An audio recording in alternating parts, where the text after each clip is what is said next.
All right, we're on air now, and let me self plug a bit more on the server. But yeah, I think we're live now. So, I guess you guys want to introduce yourselves. Well, actually, no. There's no point in introducing yourselves because we already know who you are. So, because the community is tiny, so yeah. Anyways, let's just. There's a couple people that do commentary. Yeah, but is there anyone watching here who isn't from the server who already knows that we're streaming right now? Because Batman doesn't do commentary too often, so okay. I think it's also just helpful to know whose voice is whose. Okay, so yeah, and our voices do sound pretty different. Yep, just hopped in too. Oh, nice. How's our numbers doing? Oh yeah, someone should be on chat just so that I don't miss anything, because I'm going to be looking at the deck list since I'm the one streaming. But anyways, we spent a long time just talking about random things, so we should actually start looking at the deck list so this thing doesn't take 2 hours. Sounds last excellent. few times. But yeah. First of all, Truk's deck. How do you pronounce that name? I assume Truk. Okay. I think Truk sounds right.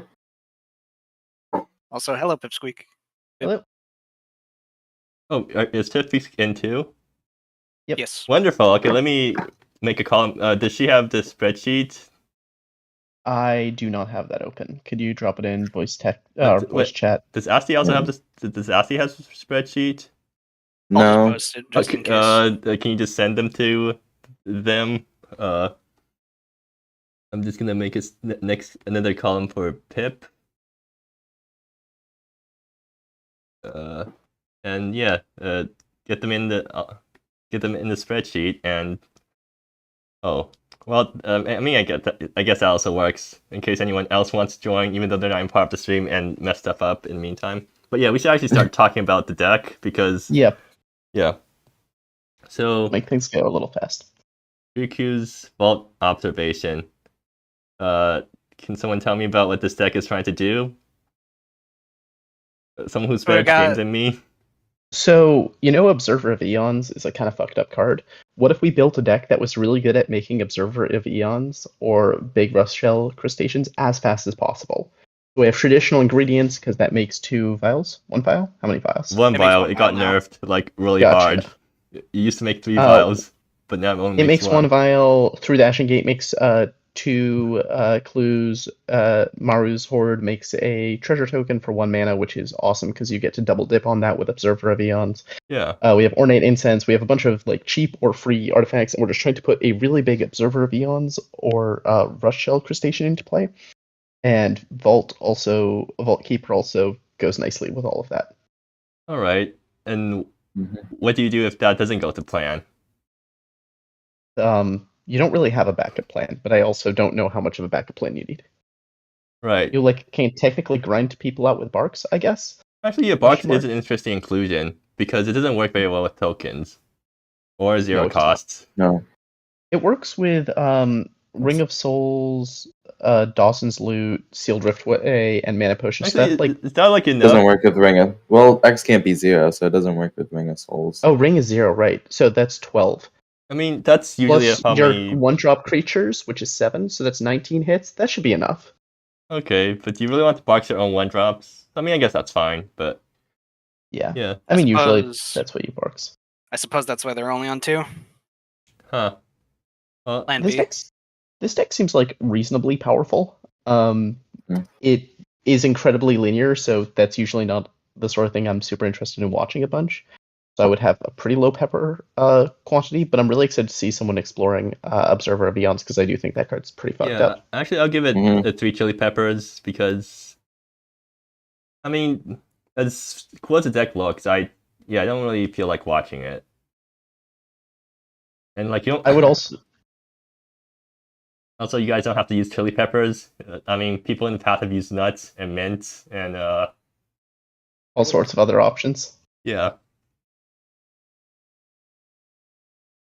I guess could you send the spreadsheet link somewhere? Because I don't know. Did I not? It's in voice chat text channel stuff. I don't see it in there. Unless I'm No, blind. like voice chat, text channel, the text channel, not the text voice channel that Discord just added. I'm just pinging you in the.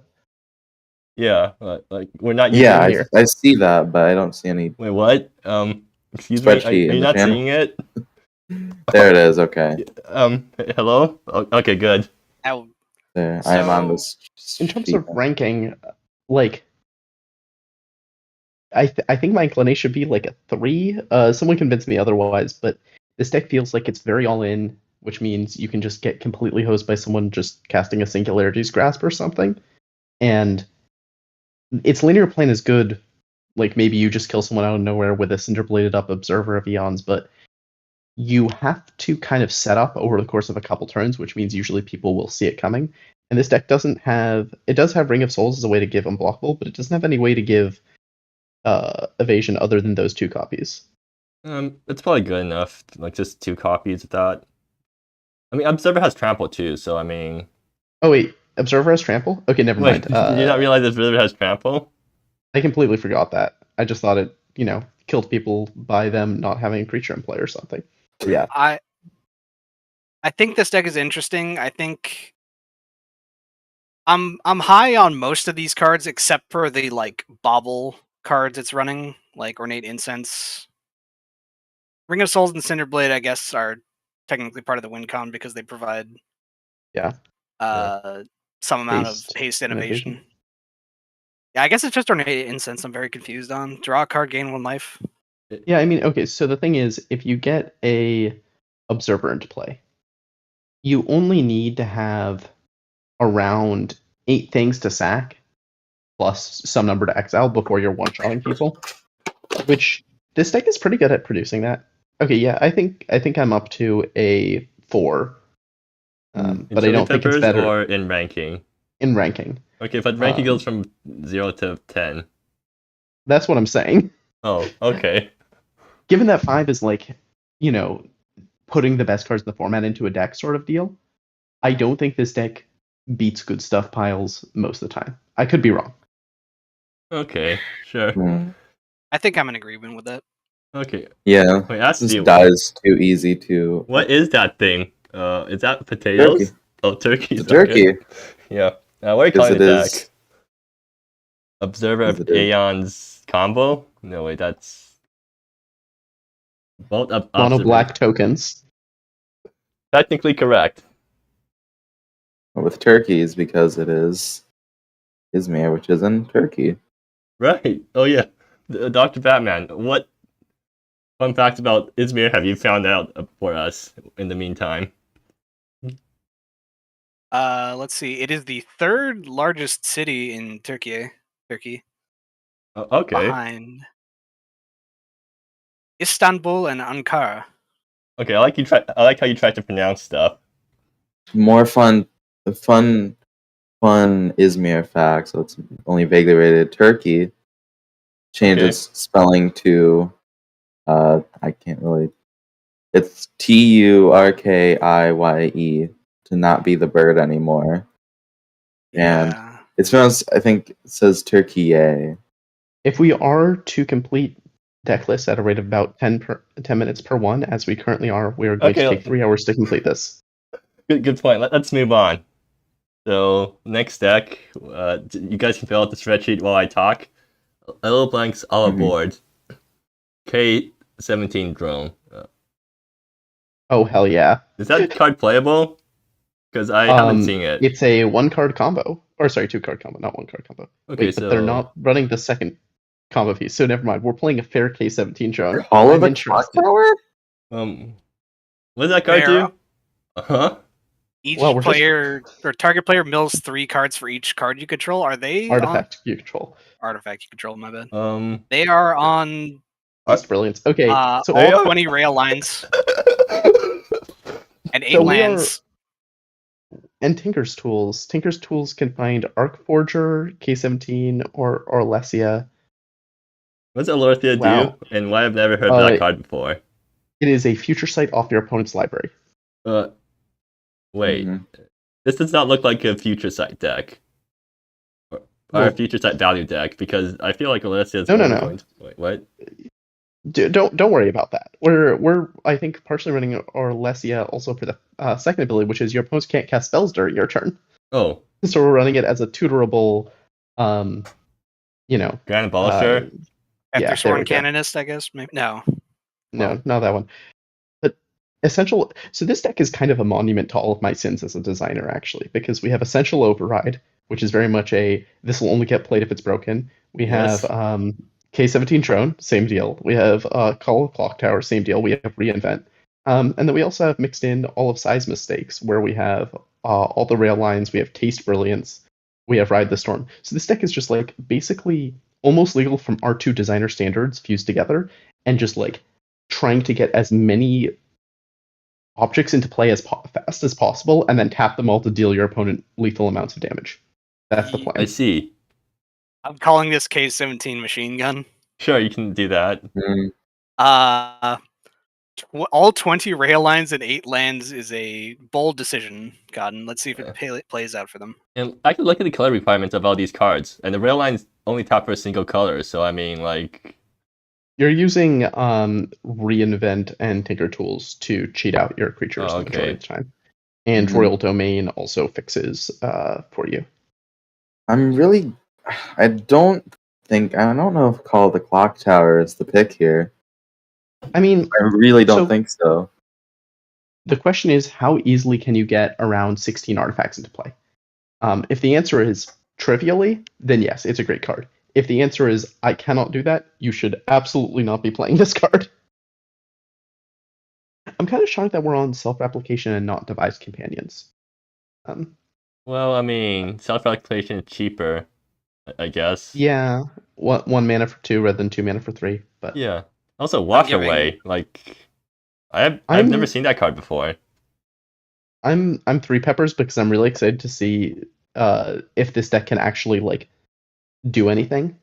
If it can, I'm really excited and also mildly horrified. 5 chili peppers because what the heck is this? It's amazing. I'm doing it. Actually, wait, I'm convinced up from 3 to 4. I'm on 5 chili peppers, 1 for each of the rail lines they're playing. I'm on 4 trains out of. I suppose I should. I do want to see this vid. I'm gonna go 5 trains. Yeah, but like, what's the 5th train? The rail lines. Yeah, they're on all 5 rail lines. What? Oh yeah, right. I forgot. What's the ranking for this? I'm giving this a 2 or a 3. I think this is extremely fragile and extremely suspect, but very funny. All right, yeah, sure. Just do that because we have to move on. Because next up we have Asti. You can. Ooh. Are you finally on that new card that we were talking about? The enchantment. What is it called again? Tranquil Path. No, you're not on Tranquil Path. What? Didn't we tell you to add Tranquil Path? We're on haven't Esper. gotten around to trying it. Sorry. Why are you still on 2 Crossing the Fogs? Why are you still on 2? Not very good.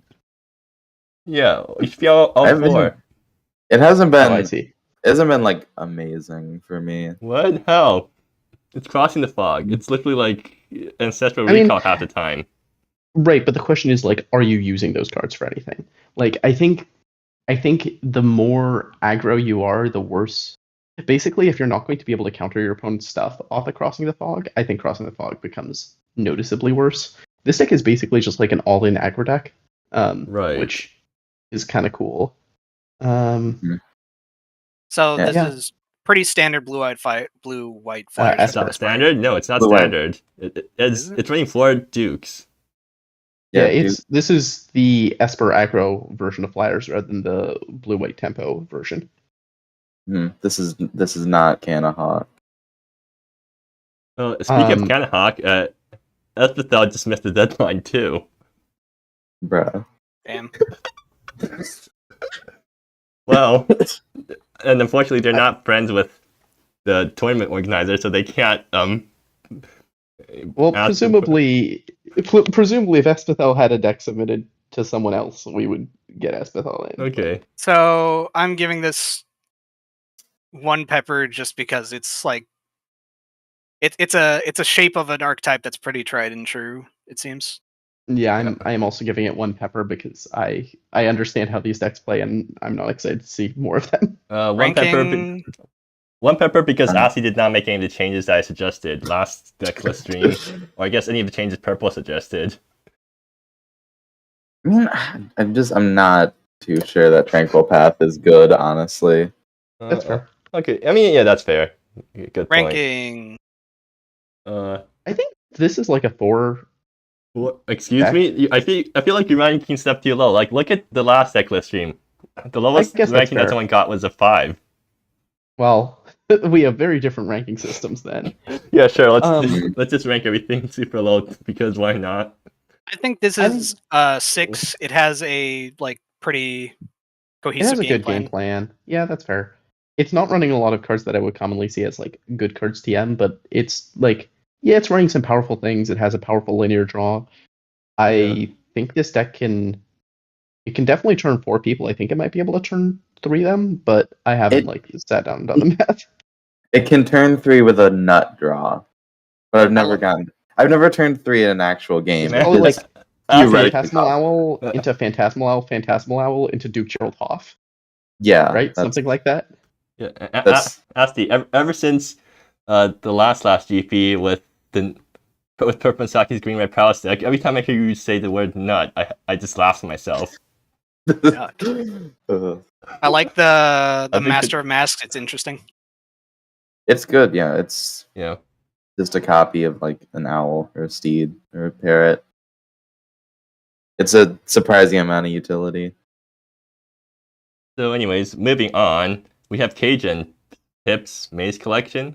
Oh, I see. This is the same deck as from last time, I think, right? Is it the same deck? Yeah, there were 3 card changes. We added 2 Gaze Deepers and a 1 and done, and we cut Descend on the Helpless and a Ready for Anything and a 5th Wilt, I think. All right. I mean, it's just numbers tweaking, right? Nothing too important. It's the same. It's the same core deck. Unfortunately, the sideboard cower I initially had for space purposes got cut because I realized the only thing it could really hit was lands, and I was like, that doesn't seem good. Well, Madness. Do you have anything to say about this deck, or should we just move on to rating it 1 chili pepper?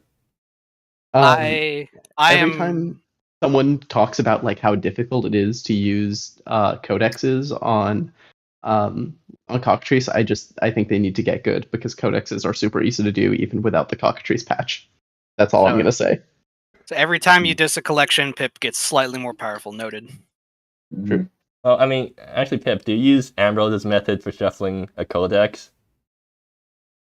I don't know what Ambrose's method is, but I'm worried now. Oh, you're playing codex card. Why would you be worried? Yeah, Ambrose knows how to speedrun reshuffling codexes. It's like, so the trick is, wait, how does Ambrose do it again?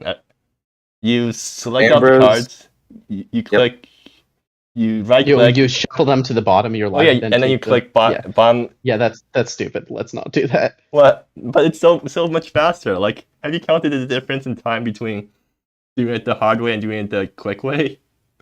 It's really easy to mess up. I would not want to do it. Okay. I would mess up one of those inputs. It feels super easy. It's like you just click and then bottom and then drag 5 cards. Like, how hard is that? 1 chili pepper for pretty standard control. Okay, yeah, sure. Let's get these guys in. And I think ranking of 5, just because if there's a collection of good cards, it's a control deck. Well, I'm gonna load up the rankings that Purple did for last deck list stream. Actually, yeah. I feel like so the difference here is that like Purple's ranking it like a normal person. We're ranking it like we're Baron W from r/Magic. This literally says 0 cannot win the game. 5 is a good collection of good cards. 10 is functionally unbeatable. Yeah, that's how I'm within operating. those confines. Okay. Why the fuck would we give cards like an 8 unless that deck is like 80-20% versus the entire field? That doesn't make any sense. My deck is not better than a Maze collection deck. Here's the thing. I will agree with that. Okay, this is like a 7 or an 8. I think. Okay, let's just rank everything super low because we're using different ranking systems from Purple. Purple isn't here, so he can't tell us what to do. Posted. What? I mean, I'm a historically bad rater of control decks, so I will leave it to the rest of the team. I think this is probably like a 6 or a 7. I think this is Purple one of the rated better. at 7 last time, but we give it a 7. Yeah, I think that's right. All right, Chumbeque. Jesus Christ, this deck has a lot of hatred in its heart. Wait, I think this deck just wrecks me. This deck has a lot of matchups where you are just fucked. Fun fact about the mistake: it shuts off fetch lands. In particular, the flipped version, like relief shuts off fetch lands. Yeah, we mentioned it. Yeah. I love you, Pithing Needle. Chumbeque is this deck is just a very good deck at linearing people, and it's an even better deck at slamming a lone survivor and fog spears and all these other things, and you just literally can't play the game. So, yeah, I'm pretty high on this. You know what? I'll give it 5 spice because Chumbeque clearly has a plan going into the tournament, and I don't know if it's a good plan, but it definitely is a plan. And it might work out if they get the right matchups. I give it 4 spice because it is indeed making me sweat. It has the round 1 pairing against Rug Tempo, which I'm looking at this deck, and unless Rug Tempo has the perfect curve, this deck just clowns on it. Although this deck does not have an easy time beating a 6/6 Bounty of the Gardens. Well, it also doesn't have a good time beating Cosmic Sinkhole into Cosmic Sinkhole. Yeah, Cosmic Sinkhole's surprisingly good against taxes because you just declare X is 0 and then it still counts the additional cost. Right. But it does mean that if I think it's a die roll where if this deck is on the play, Team or Tempo is in a very scared place. Because this deck can get lock pieces down before Tempo can get its counter magic set up. But I think, I don't know, on paper this is a creature aggro deck. Rug Tempo usually devours those. Yeah. So. I give this a 7. Okay. We're actually ranking stuff highly now. I feel like this is a 6. Yeah. Okay, so then averaged it to a 6.5. Are we allowing non-integer values? Wouldn't it be 6.3 technically? Sure. Let's just real let's numbers. Just do 6. Let's see what's Let's stick with integers. So Crush Castles has marginally improved his mana base from the last time he has played this deck. Now is up to 9 blue sources, which is still not enough to cast Cosmic Sinkhole on 1 or reliably cast Master Tranquility on curve. But it's really cool to see Master Tranquility back. That card's awesome. It's a OG in MSEM. It kills people really dead. I think it's a little bit out of date now, but it's still cool to see it. This deck has a pretty arbitrary interaction suite at no sources of card advantage, but I don't know. It seems cool. I imagine you have some powerful things to do, and you can board into Mystery of the Crash Crap and become a better deck all of a sudden. So, nice. I think this is trying to build a canon modern prowess deck with not the sort of tools we have in a canon modern prowess deck, but we don't have those sort of tools, so it's trying to do the best it can. That's always been sort of my opinion. We don't have any free spells really, and we don't have Manamorphose. Yeah. Well, going on to the rankings, I'd say no, I'm going to give it 2 chili peppers because the deck doesn't look that well built. And I prefer to see decks that have been purposefully built and not just piles that look funny. I just would like the record to reflect that I've told Crush Castle in the past, please just message me and I will fix your mana bases. And in fact, Crush messaged me to fix a mana base for last month's Revolution GP and this month's Revolution GP, and didn't so much as send this deck anywhere near me. At least beyond Wayfarer Shrines, come on. Yeah. Are the blue-red Painland there's a lot of things you could do to improve this deck's mana base. But yeah, I think this deck's it's a 3 or a 4, and I can't decide which. I'm going with a 3. Okay, sure. I think a 3, yeah. Yeah, I like 3. Okay. I'm giving it 1 pepper. It would have been +1 for Tyrannin Pyromancer because I think that card's cute, but -1 for not playing any Wayfarer Shrines and not main decking Civilization's cost. Right. They're not Neon. Yeah, They're not like Neon, who's main decking Civ. Was Neon main decking Civ cost? Well, whatever. Yeah. I don't know, think but so. I do think it's an insanely strong card for a burden strategy in the current sort of environment. So Gaolo's on Will of a Fickle Lord control, which is super exciting. Mhm. I really like this deck. I think it has a lot of powerful things going on. I think 3 Mirror Gate is a really good place to be in the format right now. Yeah. I think Ico's kind of cracked. I think this deck has some really good card advantage. This is the sort of deck that like you're usually scared to go up against as a control deck. And it also is pretty good into aggro decks because it turns out curving like turn 2 Bald Lightning into turn 3 Flare Blitz into turn 4 Will of a Pickle Lord is really fucking hard to beat. But yeah, I think it's in a good spot. The main thing that it needs to do is dodge linear decks because it has a really bad time versus linear decks, and that's what a large chunk of its sideboard is dedicated to trying to fight against. Right. Deck's very purposely built. Yeah. I give it 4 peppers. This is a deck I'm always excited to see in action. Actually, I would have given this 5 peppers, but I've already seen this deck in previous GP, so yeah, 4 peppers sounds about right. I'm cool with lining up with 4 peppers as well. Yeah, I like how Asti is spending time trying to find the right emoji for their ranking. Oh, what did we give Crush Castle's ranking again? Was it 2 or 3? 3. 3. Right. Okay, As for this one, I give 8. I give this Or no, 8's too high. interesting. 7. I think No. 7. Yeah, I think this is in the same category as the like Maze Collection deck. Like, it is a powerful deck. It has a clear plan. It has a different set of weaknesses. Yeah. It's running a couple of like kind of bad cards, but most of the cards it's running are actively good and have bonus synergy with each other. Yeah, it has a game plan. It's playing cards to play to that. Burning Heels is interesting. I have not seen that card before. I wonder how it's going to pair out. It's historically a very powerful card. 2 mana for a draw 3 is nice. Yeah. Is anyone checking chat right now? Because I'm not. Oops, no. Yes. We a have couple of people. HeriziQuerzi shouting out Burning Heels, Crush Castle, Johning as usual. Johnning? Johns is when you like make excuses, basically. Oh, yeah. Brutal. Okay. No Johns and all that. Well, and let's move on. So, Dr. Batman, Princess Road Cosmic, Trip. yeah, Cosmic Princess without Cosmic Coalescing because I'm just not personally high on that card for whatever reason. You have Cosmic Sinkhole, the most important Cosmic. True. Mm-hmm. I like Slippery Bunyip. I think it's a good card. I don't want to play more than 2 or 3. And I'm playing 1 in the main deck as just sort of an extra threat. I like Shopper. I wanted to try him. I feel like Shopper isn't very good in an instant speed based deck like Princess.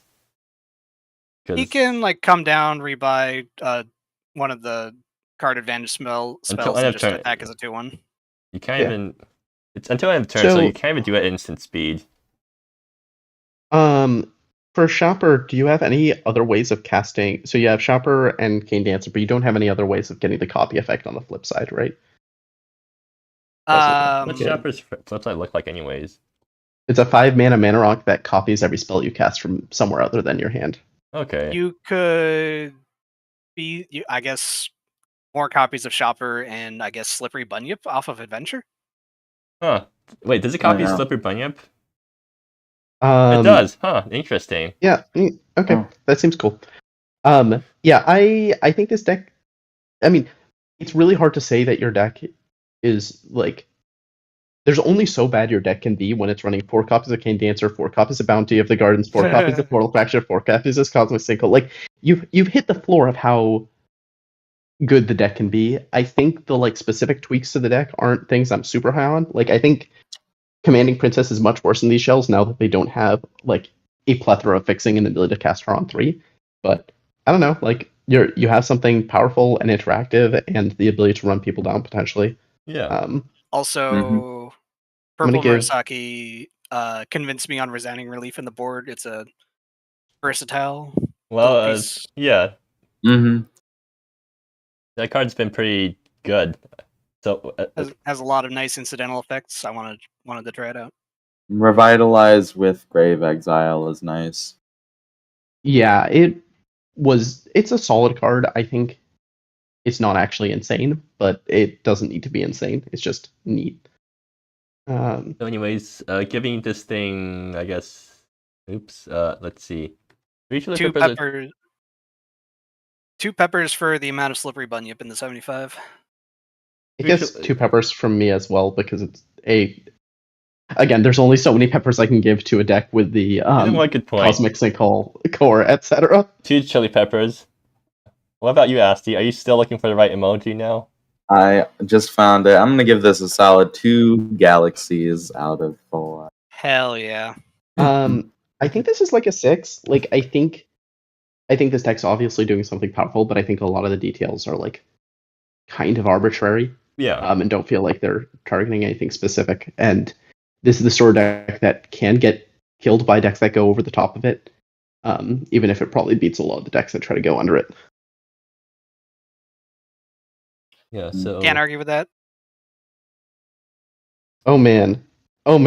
Next up, this deck is running Plasma Addict. This deck is running Plasma. Wait, sorry. I just getting to see Plasma Addict after the nerf without looking at any of the other cards. This person gets 4 peppers because I'm just so excited to see. Well, alert. Holy shit! This deck looks awesome. What about Plasma Addict got nerfed? It used to have flying instead of menace. This card is so offensive, and it's still really good, to be clear. But yeah, I remember when Plasma Addict was popular. Bad command in the same deck as Plasma Addict. We are a Bant command, Endless Helpless Souls. Like this deck is smoking something. We're a 20 land deck that's running Bant command. And Avatar Basat, and one of excuse me, what's King Dancer flashing back? Oh, never mind. Bounty of the Gardens and Cursory Glance and Diffuse and Portal Fracture. So actually 16 hits, that's pretty good. That's good enough. And crossing no, never mind. Oh god.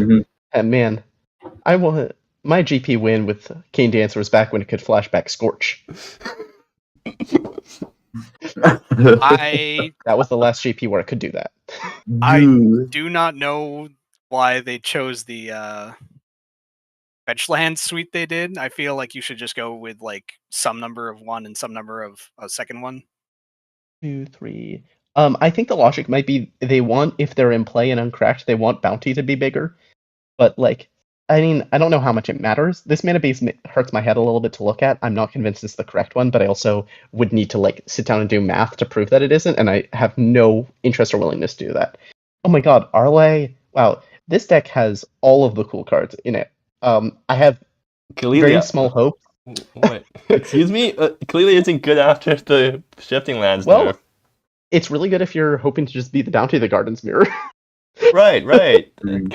Because Runebrawler's deck used to run Kalelia for mirror back when Runebrawler was actually good. Okay, yeah. I want this deck to win. I think it probably deserves like 3 ranking. Like this deck is not good emphatically. And I would be really excited to be proven wrong. 5 chili peppers. I'm giving this 5. Yeah, actually, wait, I've been convinced up to 5 now that I've seen I'm giving it 5 chili peppers for all the questions it's making me ask. Yeah, I'm giving it 5 scary guys. Yo, Epid is off of playing Casino Scam and is now playing a different mildly interactive combo deck. Sneak and show. We're on Garantris. It's both. Oh, right. This is proof this is a simulation. This is... Epid is not playing Casino Scam. This is just Purple's deck, right? Yeah, I think... Wait, did Purple's deck run Gyarados? Or Gyarados? Yes. Oh, okay. I'm 90% sure it did. We have HeriziQuerzi in the chat. Bant commands in this deck to deal with your opponent's Bant command. Good, excellent. Mm-hmm. I love the 4 sideboard Infectious Egos. And by love, I mean hate, but like, props. I hate Infectious Ego. The card makes me angry. I give this 3 peppers. Like, this is a reusing of someone's deck, but that other person's deck was sweet then, and it's still sweet now. Okay, so. I'm gonna give it 4 chili peppers because Purplemurasaki deck. Because if this deck wins the GP, then we continue the Purplemurasaki deck chain. Actually, I think this is like a 7 in terms of ranking. Like, I think this deck is really powerful. It has some awesome linear stuff going on. It has the ability to turn 3 people with protection, which, like, yeah, good enough for me. Yeah. Yeah. Weeping Lotus is cool. Yeah, it's a really good card. Love Weeping Lotus in this household. Gynoidpoet is on Rug Tempo. The main change is adding Matias, which means that this deck now is like even better at fighting for the board than previous instances of Rug Tempo, which is actually something that I think might make the difference in the round 1 versus Green-White Hatebears. The mana base is like pretty standard, I think. Actually, I have some issues with this mana base just because there's a lot of redundancy in slots that you want to be more diverse for the sake of Bounty of the Gardens. Like, I think probably one of those islands should be the Blue-Red Painland, the like Harvest Festival one. But other than that, like Quibble, like this deck is playing a lot of the really good cards and playing them at instant speed. So gets Actually, there. what did Gynoidpoet cut to put in the Matias? Cut 1 Powder Scatterer, the main 1 Solar Flare, 1 Rogar's Frenzy from the main deck, and 1 Spell Pierce from the main deck. That sounds about right. It gets 3 peppers. I love seeing Rug Flash in action. The deck is my baby. Chili peppers. I'm interested to see Matia, but there's not much beyond that. Anyway, give this thing a 7 because it's a good deck. Actually, maybe should be higher than 7. I feel like 8's a bit too high. I agree that 8 is too high. I think 7's probably correct. Yeah, but then it shouldn't be on the same level as the other 7 decks. Why? 7.1. I mean, because it's more I think proven than the other 7s, right? I guess marginally, but like. Yeah, sure. Keep it at 7. The format's changed since then. Also, like 7 plus a participation award. Sure. All right, Herzi's on Rainbow Rave. Herzi pile good stuff. Bullshit. We have Recall for Gondeons. We have some, instant speed bullshittery. We have some. Wait, where's Thunder Roads? Okay, good. It is here. Gets there. Yeah, it's Garth. That's the most exciting thing about this deck. Is it's a Garth deck. There's no creatures. 1 pepper. Antithesis. It's shocking that Herzi has managed to take a deck/archetype that is like 5 pepper spice inherently, and then just like chugged it down to 1 pepper. Yeah. Well, I think Hidster, new to the format. Wait, are we moving on now? Or I don't know. Okay, Rainbow let Control? me just actually get Herzi's ranking in there. 7. Okay, good idea. Yeah. It's basically Rock Tempo, but not, Asti's still looking for the right emoji, but yeah, moving on. Okay. I found it. This is Thunder Road's Control featuring Commanding Princess. Isn't that what Purple did last time? Oh, wait, it's different, alright? It's very marginally different. This is, I believe, workshopped with Purple. But yeah, this is basically the same deck as what Purple ran last time, and it seems very powerful. I am mildly horrified at the 4, 5. 6. Okay, never mind. Yeah, this deck's probably fine with the number of black sources. It has to cast the Thought Blossoms out of the board. It doesn't run any cards that are natively green sources, so it can't cast Thunder Roads Augmented without using Chroma, the Fairy Circle, or Fractured Reach, so it can't do that on its turn. I don't think that's going to come up, but that does worry me. It doesn't run Bounty of the Gardens, actually, so that's a pretty big difference from Purple's deck. Yeah, it seems reasonably powerful. I give it 2 peppers. I'm always interested in seeing like modifications like this. Not super high on chroma. 2 peppers, yeah, good point. Yeah, I think I agree. Not super high on finding nothing either, but well, no, it wrecks me. That's Purple knew what deck I was bringing into this GP, so they probably Find nothing's like solid sideboard tech. There's a couple of cards that like really hates on. There's a couple of decks it really hates on, but I think it's a reasonable card to run. I don't love it in the sideboard just because I think you want to play Stifles in the main deck to force your opponent to play around them game 1, but that's like pretty mild. Yeah, so like give this guy 7, I guess. Or is it 6? Oh my god. Oshni's deck is sweet. It's the same deck it's as last a time. Dawson pile, as always. I like Zareen, I like Valdez. I don't know. Like I recognize this is the same deck that they always play, but it's also cool every time. So this gets a 4 peppers from me. it's on Seasons of War. Wait, Herzi says we're using a purple deck as a 4 peppers, but we're using any other deck as a flat 1. Shame on you, Ricky. I agree. Guess what? I want to keep up the purple GP winning streak, which is I think the streak is. Oh my god, this deck has sideboard Calro. Wait, what? This deck runs Calro in the sideboard. That's so fucked up. That's and Salvatore, which you can find off of your Zareen. I also love that it's a Tabia deck. Actually, yeah, no, I think I'm moving up to 5 peppers for this. I love this deck. 4 peppers because I've already seen it before, and it's a mid-range grindy matchup. And I have bad memories of this deck because. This is the 2.5-hour game, wasn't it? Yes. I think this is a 6 though. Like I think fundamentally these like sorcery speed grindy decks have some good matchups, but they also expose themselves with like a lot of really powerful counterspell decks. This deck is kind of mitigating that via running 8 discard spells and like pretty good threat density. 11 discard spells. But I think there's quite a few risks with this deck. But hopefully I'm proven wrong. Okay. Moving on. Purplemurasaki is running 5 colors Simurgh again. Oh, blessed. Aerith and Soul of Iscathia are kind of spicy. Okay, I guess Purple decided that they wanted to run random 5-color legends, so they decided that the best deck to run it in is 5-color Simurgh. Yep. All right, I support this deck. What did they cut for the new card, anyways? Well, I'm too lazy to pull up the deck to compare, so if anyone else wants to do that, then go ahead. They're on Hegemony Margark too. Oh yeah, right, that card. All right. I give this deck like a 6 or a 7. Like it has a very powerful linear game plan. It's really good at consistently implementing that game plan. Did Purple cut down the number of Fox viewers? Is that what they cut to make room?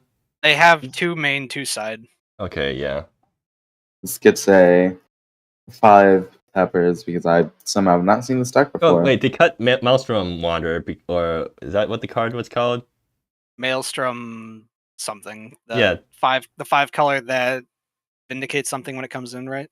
Is it No, it's the thing that lets you Pseudo Cascade from hand or something, like when you cast a spell. Oh, that one. Yeah. The double strike one. Yeah. They cut that guy to make room for all these other 5-color legends, I guess, because they figured that the Maelstrom guy wasn't good enough, and I agree. Aerith is cool. She has 6 arms. Yeah. All right, so moving on to 8 sack. Let me first put in 5 chili peppers for Purple's deck, and put in a 7 for Purple's deck. Okay, yeah. Anyways, moving on to 8 sack. Yeah, I think you unfortunately go down from 5 peppers down to 3 because you won a GP and you brought the same deck back. No, it's a different deck because there's now 2.6% more Toho and 1.8% less Minister because Minister got nerfed, so I'm only down to 1 copy. Because that guy's garbage in control matchups because you have to like. Could you explain why you're main decking Forbidden Treasure if you can't find it off Minister anymore? Turns out, like, just having random counter spells in your deck forces your opponent to play around it. Okay, so we're just hoping that your opponent, like... Okay, sure. And also, Forbidden Treasure is actually just pretty good. Like, sometimes I just draw it normally, and then I agree. It's great if you wreck draw it someone with normally it. in the matchup where it matters. I agree with that. I just think that that's not a reasonable assumption or hope. It's the Yorion buff. You just find it. You just draw it. Yeah, it's like the dreamsight. Because last GP I just top deck dreamsight in basically every game, or I guess I'm just so.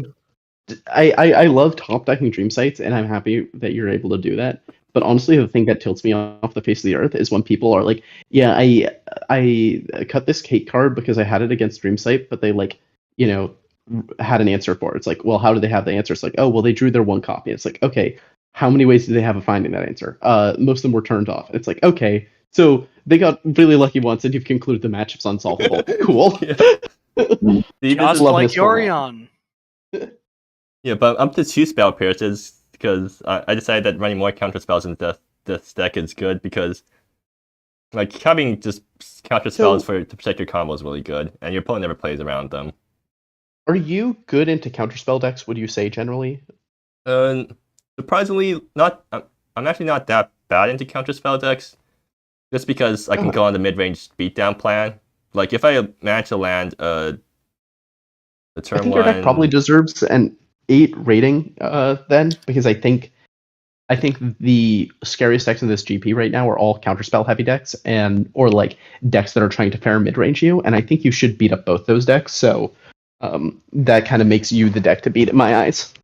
Well, unfortunately, the deck is a lot worse because of the Minister nerf, because like that's 3 extra copies of cards that give you extra consistency.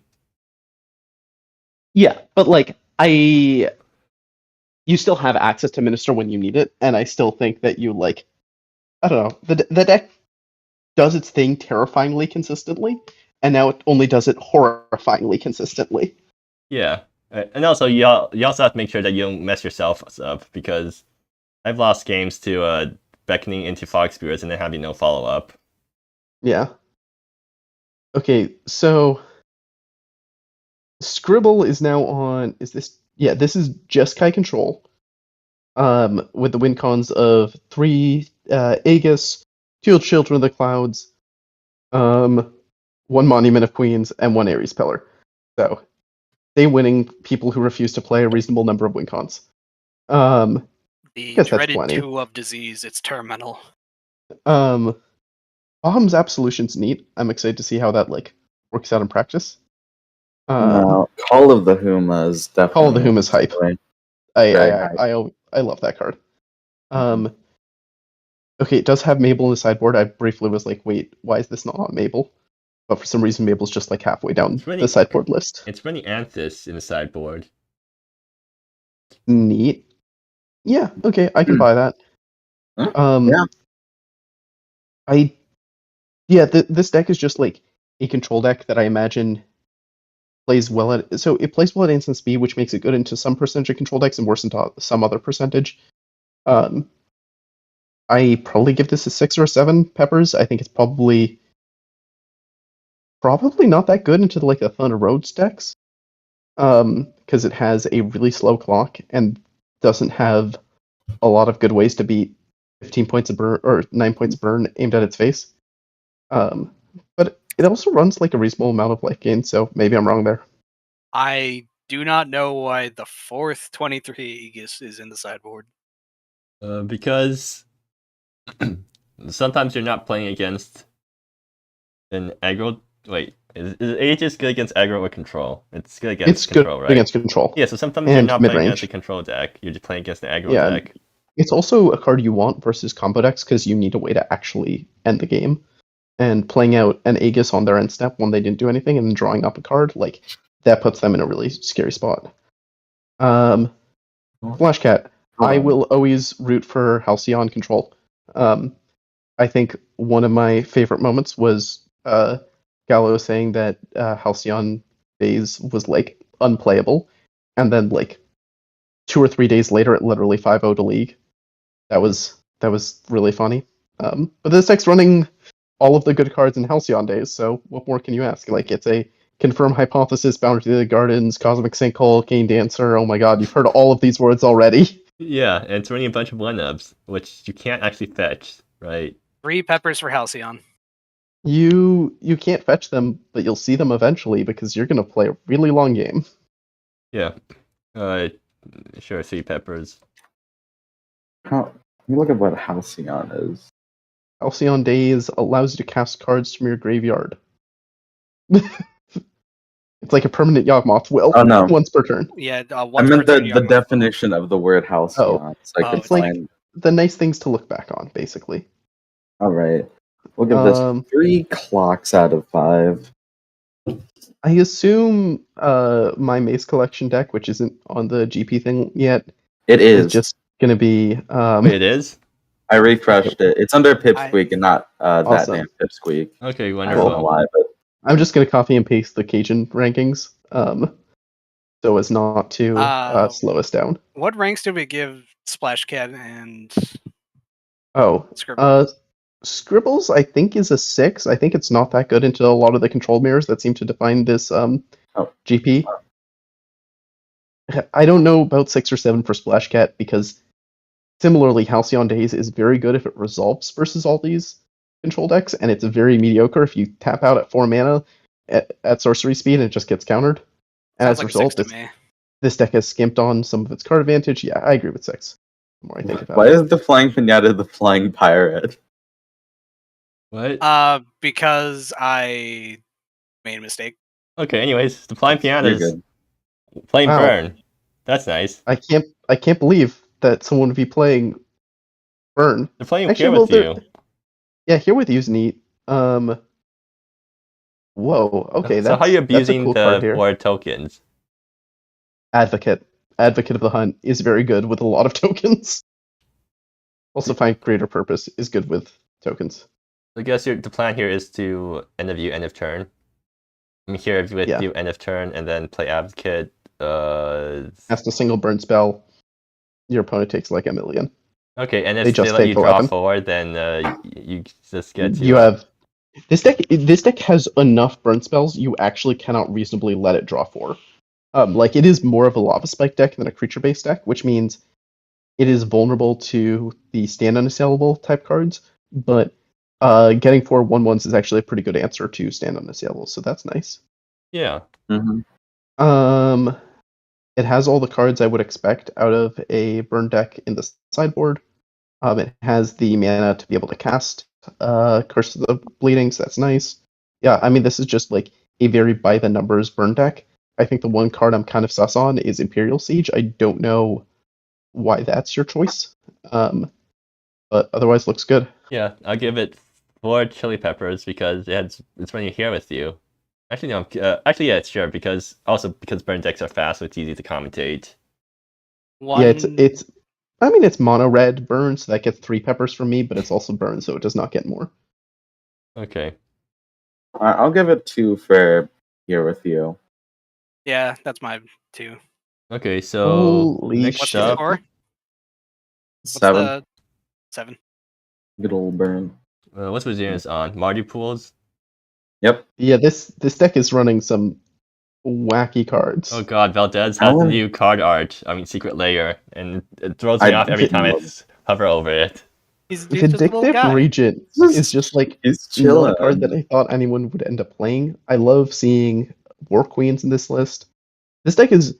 I want to believe in this deck. I'm a little bit scared for it because it is running like it's only 7 discard spells, which is quite a few discard spells when you think about it, but this VP is like all instant speed counter magic decks, and this deck is running a lot of 4 and 5 drops. Yeah. Well, are they really 4 and 5 drops if you can cost reduce them? Or are they actually... Oh wait, they're actually 4 and 5 drops, never mind. They are actually 4 and 5 drops, unfortunately. Like, you do have Warcaller, that's a ramp spell. Yeah. Yeah, Mhm. It gets 4 peppers from me, though, like, it's cool. I like Angel Pools, but like... Oh, wait, no. It gets 5 peppers, sorry. Please note in the sideboard, there is an Ash of the Winged Steed. Oh, right. Baby. There we go. Okay, so they can actually use the Ash curve if they have They can do Emissary. Profane Emissary into Ash into Kalia's Abomination. Yeah. Yeah. Now we're talking. Now we're talking. So I guess this is 7. Like I think it still has a lot of uphill battles, but I think it's doing something powerful. No, actually, I'm convinced down to a 6. Unfortunately, I feel like it's 6. I think it's really good into a lot of the other decks that people have that aren't like the best decks in this GP, but I think versus the best decks in this GP, I'm kind of worried for it. Okay. Well, moving on, Zane's. Oh. Okay, one chili pepper. Oh, wait. Oh, One chili wait, hold on pepper. a second. Hey, fun fact, if you search Mercantile Accords, there is only one result, and that's Zangi's deck name. So, Zangi, good luck. You got what you wanted. Yeah, but like, you don't is have that to worry gonna about help a them? riot. I mean, that's a very good point. Like, basically, is this deck's issue the Mercantile Accords, or are there other problems? I don't know. I feel like this deck's usually pretty good into counter magic decks. Like, you run Monument to the Fallen Man, you run a lot of hand attack, like an unreasonable amount of hand attack. You have it's so much. Barton acting as a tax effect. Yeah, like this deck seems kind of. Oh my god, you're on 4x Profane Emissary. I didn't realize that. Wait, what? Excuse me? Yeah, 4 Zangi has Emissary, gone 1 to the pulls. dark side. Can you have afford that sinkholes with your in the mana board? pool? Yeah, absolutely. Okay. I would give this deck 0 peppers if I could. I'll be honest. This deck also just like has the ability to side into like a lot of the most fucked up cards in the format. Like you can just side in Cosmic Sinkhole and Valdez and Crossing the Fog. Like I don't know when you just decide. Like Zangi just woke up and chose violence against any deck that is like not playing to the board. Which I think in that world, that's why you want 4x Profane Emissary, because those help you beat the decks that are playing to board, and everything else helps you beat the rest. Right. I almost give this deck a 7 or 8, honestly, because I think it has a lot. This just feels like the kind of perfect meta for this deck to just like devour the format whole, because we have like 2 burn decks. That's Shinrei is a demon, so it's tutorable by Profane Emissary. Oh my god. Wait, that's actually good. That's actually really good. Okay, never mind. I'm pumping my rating up to 2 chili peppers. Yeah, I think I'm at 8 ranking for this. I think this deck is just like kind of at its perfect meta. And maybe you'll get really unlucky, or maybe I'm like overestimating how good it is into like the tempo decks. But this deck's kind of a monster anytime you're relying on Cosmic Sinkhole to be good. And it does have the ability to bring in Cosmic Sinkhole for the matchups where like it wants to be the Cosmic Sinkhole deck. Yeah. Wait, are we done? Holy crap, this is less than an hour. Like this is the fastest we managed to speedrun of these things. Woo. It's because you cut out all my fun Izmir facts. How could you? Like, I think it's also because Purple isn't in the booth, so you know. All one of my cool Izmir facts. Okay, can you give us another Izmir fact? Well, no. Oh, alright. Incredible. My prediction is something from. My prediction is Zangi in the top 8, but I don't know if they'll take it all the way. I can see that. My prediction is that I don't have any. I don't have a real prediction. I think Purple's gonna top 8 no matter what happens, because I mean it's just a good bet that Purple usually tops 8s because they've top 8 most of the GPs in the past. Purple My prediction is like our personal Patrick Hoban, it seems like. And then Herzi probably also top 8s because why not? Because they always top 8 with the same deck. My personal prediction is that at least half the top 8 will have Cosmic Sinkhole in their deck. That's not a bad prediction. Yeah. You have once again convinced the forum head that the scaling mana spike is a fucked up card. Alright, now the next step is I'm gonna just build a deck that cannot lose to Cosmic Sinkhole. That's the next step. I've finally convinced people to play Cosmic Sinkhole. Next step is to beat it. So just play cards that can't be countered. Yeah, exactly. Fun fact, MSCM's options for cards that can't be countered kind of all suck. Yeah, you get Tenacious Guide. Yeah. I reiterate, kind of all suck. Hey, Tenacious Guide is a cannon card, right? Almost he's guttural, whatever the hell that card's called from Vexing Shelter. Yeah. It is just Vexing Treasure, isn't Yeah, it? why Is it didn't they? different? Is there... Why isn't Vexing Treasure reprinted? Why do we have to do a functional reprint? Because Vexing Treasure doesn't make lore sense on that plane. Because he's a Wait, what's Vexing Treasure's creature type? Goblin Shaman. Oh, okay, never mind. Yeah, good Yeah, point. Vexing Treasure is Goblin Shaman. Tenacious Guide is... I'm gonna duck out. I wish y'all the best of luck with the rest of this, but it was a lot of fun. Okay, yeah, we should probably end the stream because we're done with everything. So, like, yeah. Mm-hmm. And good night, everybody. Good night. Don't do what I do, which is record for ages after you finish whatever commentary you're doing. Yeah, so anyways, time to end the stream. Bye, guys. Wow. Alright, we're done.